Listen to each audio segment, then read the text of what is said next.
bonjour et bienvenue sur notre chaîne YouTube. Ce matin, je voudrais qu'on puisse réfléchir ensemble sur un principe, sur le principe du renouvellement. Savoir se renouveler. D'un changement forcé peut naître un changement volontaire. On connaît tous dans nos vies des périodes où on vit des changements qui nous sont imposés et on en subit les conséquences. Ça vient perturber notre vie et c'est désagréable. On n'a qu'à imaginer un instant ce qu'on est en train de vivre, le Covid-19 qui est venu donner un coup de pied dans notre train-train quotidien, qui est venu perturber toutes nos petites habitudes de tous les jours, et on n'est pas forcément habitué à cela. Mais ce n'est pas parce que je subis un changement à l'extérieur que forcément je vais vivre un changement à l'intérieur. Face au changement, il y a deux façons de voir les choses et de réagir. Il y a la première façon, c'est de voir le changement comme une force qui nous pousse hors de notre zone de confort. Alors on est malheureux tant qu'on est dans ce changement et on fait tout pour qu'on revienne comme c'était le cas avant, pour retourner à ce qu'on connaît finalement. Seulement, il y a des choses qui sont en nous qui ne peuvent sortir que si on traverse ce temps difficile, et c'est dans ce temps difficile que Dieu veut nous aider à justement changer. Et c'est pour ça qu'il y a la deuxième façon de voir les choses. On voit le changement comme une opportunité, comme un levier qui va nous amener à faire bouger ce qui est en nous de mauvais, une façon d'agir, une habitude, un trait de caractère qui est là et qui a tendance à rester, à demeurer, à être fixé en nous. Mais justement, grâce à ce changement extérieur, on utilise ces circonstances avec l'aide du Seigneur pour qu'il y ait un changement à l'intérieur. C'est ça, se renouveler. Dieu veut nous apprendre à nous renouveler. Et la preuve, c'est que ce principe, il est présent dans toute la Bible. La conversion, c'est un renouvellement, un renouveau de notre vie. On peut lire par exemple dans 2 Corinthiens chapitre 4, verset 16, « C'est pourquoi nous ne perdons pas courage. Et lors même que notre homme extérieur se détruit, notre homme intérieur se renouvelle de jour en jour. Car nos légères afflictions du moment présent produisent pour nous, au-delà de toute mesure, un poids éternel de gloire, parce que nous regardons non point aux choses visibles, mais à celles qui sont invisibles, car les choses visibles sont passagères, et les invisibles sont éternelles. » Amen. On a l'impression que ce texte a été écrit pour notre temps, mais Paul est en train de parler pour son temps et pour les chrétiens de son époque. Et qu'est-ce qu'il veut dire ? Il parle des légères afflictions. C'était quoi les légères afflictions de Paul ? Est-ce que c'était un ongle cassé ? Est-ce que c'était une personne qui ne l'avait pas salué ? Non, c'était tellement plus que ça. C'était la persécution. C'était à un moment donné la lapidation. Il a failli mourir, un cheveu de la mort. C'était les dangers et les périls sur les mers, sur les routes. C'était les emprisonnements. Mais Paul appelle cela des légères afflictions. Non pas qu'il méprise la douleur et tous ces temps de souffrance qu'on peut traverser dans l'épreuve, mais parce qu'il mesure tout cela à l'échelle de la grâce, de la bonté et de l'amour de Dieu, et aussi en comparaison avec la joie éternelle à venir. Notre homme intérieur se renouvelle de jour en jour. Voilà ce que le Seigneur veut que nous vivions. Il faut apprendre à se renouveler dans sa volonté, dans son intelligence, dans sa force de caractère. D'abord, apprenons à nous renouveler dans notre volonté. Psaume 51, verset 11, « Détourne ton regard de mes péchés, efface toutes mes iniquités. Ô Dieu, crée en moi un cœur pur. Renouvelle en moi un esprit bien disposé. » Au verset 14, « Qu'un esprit de bonne volonté me soutienne. » David est dans un temps les plus critiques de sa vie. Oh, bien sûr, ce n'est pas humainement, pas à l'échelle humaine, parce qu'à l'échelle humaine, il est au sommet de sa gloire. Peu d'ennemis lui résistent encore. Il est dans la richesse, il est dans la notoriété. Mais dans son cœur, c'est critique parce qu'il a laissé la convoitise diriger sa vie et l'amener à prendre des mauvaises décisions. Et il a commis l'adultère. Et il a fait tuer le mari de cette femme, Bathsheba. Et il a essayé d'étouffer l'affaire comme il l'a pu. C'est alors que Dieu envoie Nathan pour dévoiler le péché de David. Avec cette histoire qui va le mettre en colère, l'histoire de cet homme riche qui a pris la brebis de l'homme pauvre. Et David se met en colère contre cet homme riche jusqu'au moment où le prophète lui dit, Nathan lui dit, c'est toi, tu es cet homme. Et c'est à ce moment-là que David réalise qu'il a péché. Ouvre les yeux sur la noirceur de toutes les choses qu'il a commises. Et c'est dans ce contexte-là que David va composer ce psaume. L'épreuve, elle est dure, parce qu'il est confronté à la noirceur de son âme. Et il sait aussi, à cause des conséquences de son péché, il sait que son enfant va mourir. Et combien c'est quelque chose qui déchire le cœur d'un père. Mais David va utiliser le moment sombre qu'il va vivre, la puissance de cette épreuve douloureuse pour être renouvelé dans sa volonté. Renouvelle en moi un esprit bien disposé. Renouvelle en moi un esprit de bonne volonté. Souvent, avec le temps, si nous ne veillons pas, on fait comme David. Notre volonté dévie de la route que le Seigneur a tracée et on retourne à nos propres désirs. On a besoin que Dieu nous renouvelle, que Dieu renouvelle notre volonté, afin qu'on ne soit plus centré sur nos désirs, sur ce que l'on veut nous, mais que l'on soit centré sur Dieu et centré aussi sur le prochain. Dieu veut renouveler ma volonté. Et Dieu va renouveler ma volonté quand je choisis de la lui soumettre totalement. C'est ce que David il a fait. Quand on lit ce psaume en entier, on s'aperçoit que David a choisi de placer sa vie tout entière en reconnaissant son péché, en se repentant. Il a placé sa vie devant son Dieu et Dieu a pu saisir cette occasion pour renouveler l'esprit, un esprit bien disposé dans le cœur de David, pour renouveler un esprit de bonne volonté dans le cœur de David. Et Dieu veut faire exactement pareil avec nous. Ce matin, je ne sais pas où c'est que nous en sommes. Ce que je sais, c'est que quand je me présente devant le Seigneur avec tout ce que je suis, le Seigneur est celui qui va me renouveler, qui va renouveler en moi un esprit bien disposé. Alors que j'étais en train de m'éparpiller dans toutes sortes de mauvais choix, le Seigneur va m'aider à me recentrer sur lui et sur ses commandements, que son nom soit béni. Apprenons aussi à nous renouveler dans notre intelligence. C'est ce que nous dit Romains chapitre 12, verset 2. Ne vous conformez pas au siècle présent, mais soyez transformés par le renouvellement de l'intelligence, afin que vous discerniez quelle est la volonté de Dieu, ce qui est bon, agréable et parfait. Après avoir été renouvelé dans notre volonté, Dieu l'a remis sur les rails, mais il nous demande d'aller plus loin.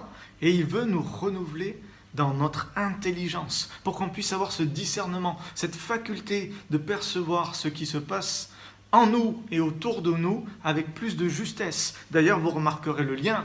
Une fois que notre volonté est remise sur les rails, c'est notre intelligence qui est renouvelée, afin qu'on discerne la volonté de Dieu. Ce qui est bon, ce qui est agréable, ce qui est parfait. Le Seigneur permet parfois des épreuves. Le Seigneur permet des temps comme celui que nous vivons, afin que nous puissions faire des progrès aussi dans le discernement. Il y a des épreuves parfois qui n'ont pas de raison d'être en elles-mêmes, si on réfléchit de manière basique, mais quand on prend du recul, quand on s'aperçoit de tout le bénéfice qu'on en a tiré de manière personnelle, eh bien on peut comprendre quelle était la volonté de Dieu. Sur le coup, on ne comprend rien, mais quand on prend du recul, quand on laisse le Seigneur renouveler notre intelligence, ouvrir les yeux de notre cœur et nous permettre de discerner ces choses-là, alors on s'aperçoit que sa volonté elle est bonne, sa volonté elle est agréable et sa volonté elle est parfaite. Peut-être que dans ce moment, vous êtes justement en train de vous poser des questions sur ce temps que nous passons, mais alors c'est le moment que le Seigneur renouvelle notre intelligence, c'est le moment que le Seigneur renouvelle notre discernement, afin que nous puissions comprendre ses plans. Soyons transformés dans notre intelligence. Et puis, apprenons à nous renouveler dans notre force. Psaume 103, verset 1, un psaume de David encore. « Mon âme bénit l'Éternel. Que tout ce qui est en moi bénisse son saint nom. Mon âme bénit l'Éternel et n'oublie aucun de ses bienfaits. C'est lui qui pardonne toutes tes iniquités, qui guérit toutes tes maladies. C'est lui qui délivre ta vie de la fosse, qui te couronne de bonté et de miséricorde. C'est lui qui rassasie de bien ta vieillesse, qui te fait rajeunir comme l'aigle. Et quand on lit ce texte encore plus littéralement, qui te renouvelle comme l'aigle. David fait peut-être allusion au processus de mue dans la vie d'un aigle. Vous savez que quand l'aigle est tout petit, il est couvert de duvet, blanc et noir, et il a besoin de passer par plusieurs étapes de mue avant de devenir un aigle majestueux qui va pouvoir s'élever haut dans le ciel. C'est lui, c'est Dieu qui te fait te renouveler comme l'aigle. C'est Dieu qui te permet d'acquérir cette force qui va te permettre de faire ce que tu ne pouvais pas faire auparavant. Et Ésaïe poursuit la même pensée quand il dit cela dans Ésaïe 40, verset 31. « Mais ceux qui se confient en l'Éternel renouvellent leur force. Ils prennent le vol comme les aigles. Ils courent et ne se lassent point.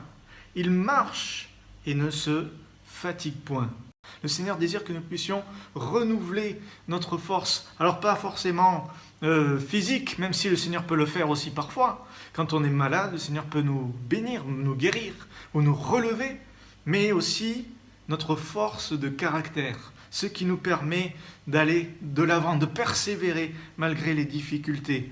Le Seigneur nous invite à renouveler notre force en nous confiant en lui. Le secret, c'est la foi. Quand je mets ma foi en Christ, alors je renouvelle mes forces. Quand je lis la parole, parce que la foi vient de ce que l'on entend de la parole, quand je lis la parole, alors je renouvelle mes forces et je suis capable de les faire tomber, ces plumes qui m'empêchaient d'avancer et de revêtir celles qui me permettent d'aller plus haut par la grâce de Dieu. Le Seigneur nous invite à nous approcher de lui et à marcher avec cette confiance dans notre Dieu, qu'il est celui qui veille sur notre épreuve. Il est celui qui veille sur ce que nous vivons.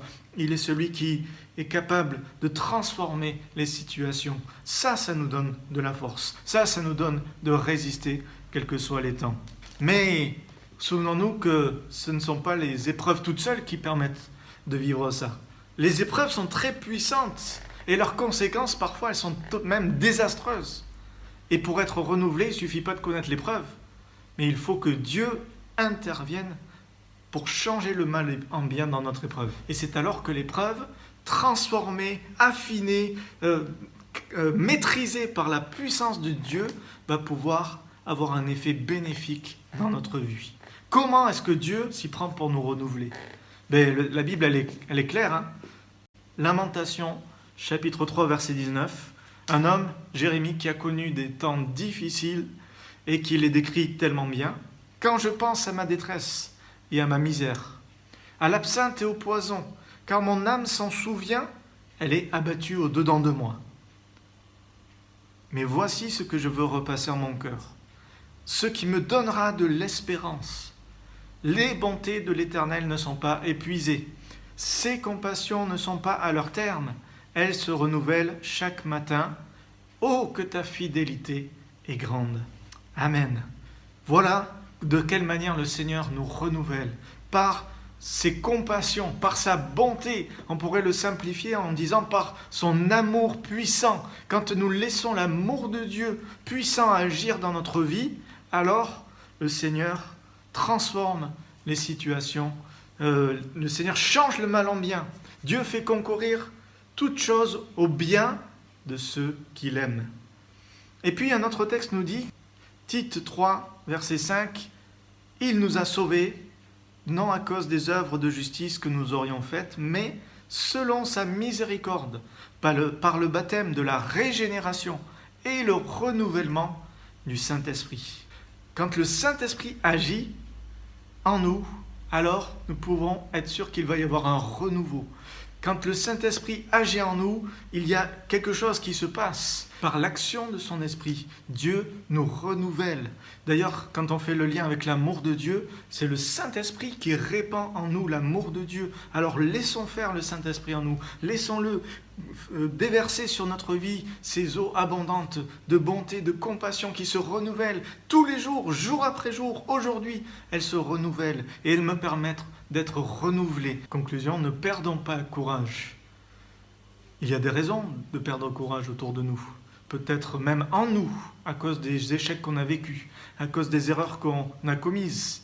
Mais ne perdons pas courage, ne laissons pas le découragement s'installer, ne laissons pas l'épreuve nous terrasser, nous marquer, mais soyons renouvelés dans l'homme intérieur et de jour en jour.